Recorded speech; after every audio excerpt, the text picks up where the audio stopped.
ইয়াতে দেখো নতুন সপোন কোনে জুমি চাই জুৰিত দাপন ফুলৰ পাতাৰ সাজোন কাচোন এই গাঁও আপোন আপোন এই গাঁও নিচেই আপোন এই গাঁও আপোন আপোন এই গাঁও নিচেই আপোন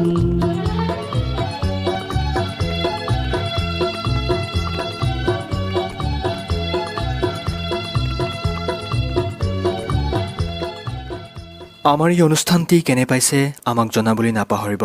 এইবাৰ সমৰ হাজৰিকাৰ কণ্ঠেৰে, নন্দ বেনাৰ্জীৰ সুৰেৰে আৰু হেমন্ত দত্তৰ কথাৰে আকাশৰ ৰংবোৰ সেন্দুৰীয়া হ'ল গীতটি আপোনালোকৰ মাজলৈ আগবঢ়াই দিছোঁ।